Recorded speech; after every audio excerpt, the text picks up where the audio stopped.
Good evening. Tonight we are going to question the answer that no one's been asking. Mellophonium versus mellophone. Which one is the lesser of two evils? Effectively what we're going to do tonight is run a little bit of a comparison between this, the Conn Mellophonium, and this, which is an Olds & Son mellophone. This one is the one that most of us who are familiar with mellophones will be familiar with, and it is a standard F bell facing forward ridiculous monstrosity. This one is the Conn Mellophonium, and in my opinion is even more ridiculous.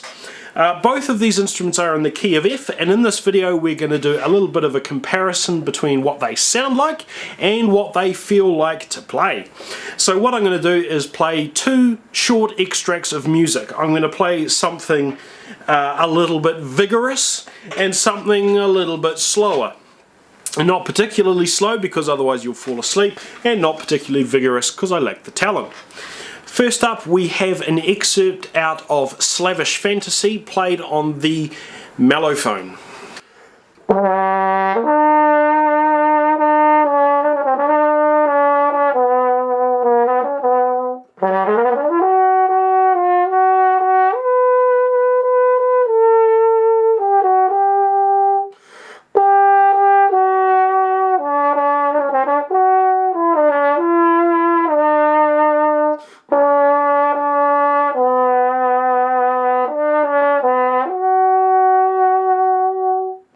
And now the same thing on the Mellophonium.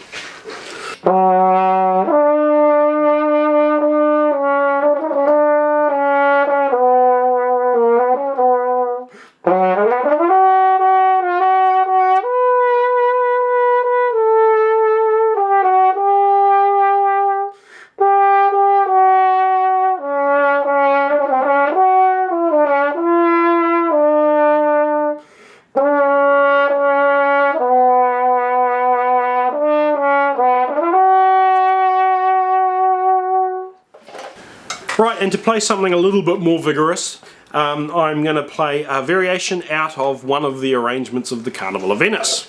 First on the mellophone.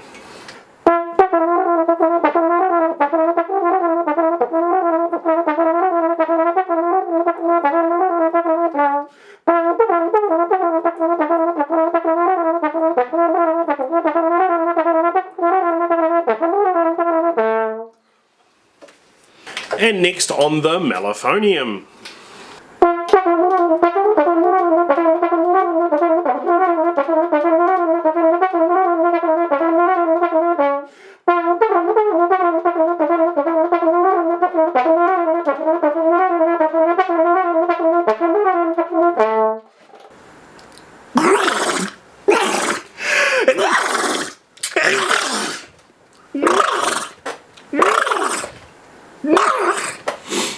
Excuse me. The sounds that these two instruments make are sort of very reminiscent of their design. This instrument sounds very open. It sounds very free, and it feels very open and free and a little bit wishy-washy to play. Whereas this instrument here, the mellophone, is a lot more tighter, a lot more controlled. You know what sound and what note this instrument's going to produce before you hear it.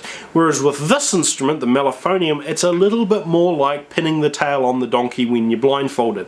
You've got a fair idea, you can narrow the notes, the likely sound you're going to get down to about 3 different choices, but it's going to be hit or miss as to which one you actually get.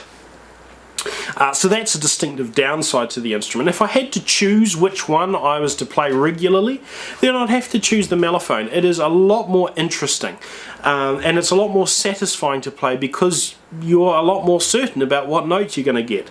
But the downside to this instrument is that it doesn't have the tonal variety that you get with this instrument. You are freer to do vibrato. You are freer to really change the tone that you're blowing in this instrument. With this you sort of get a palette of one, and you change the volume by adjusting your airflow. With this you've got a much more colourful palette to work with, and by adjusting the amount and the speed of the air through the instrument you can really change the tonal quality and change the tonal characteristics.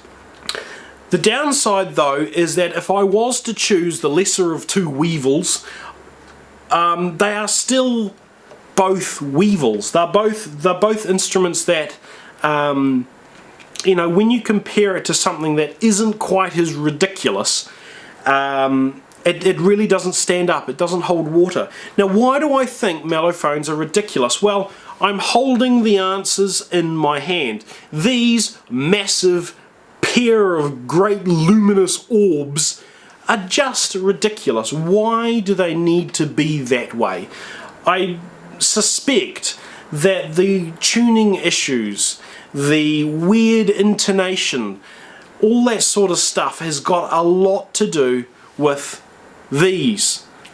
Other alto instruments, the alto horn, the solo horn, they don't have these ridiculous bell flares on them. You know, if these instruments were made with a more normal, proportioned bell, perhaps some of the tuning issues and intonation issues would vanish, but then would they lose their characteristic? I don't know. I don't know.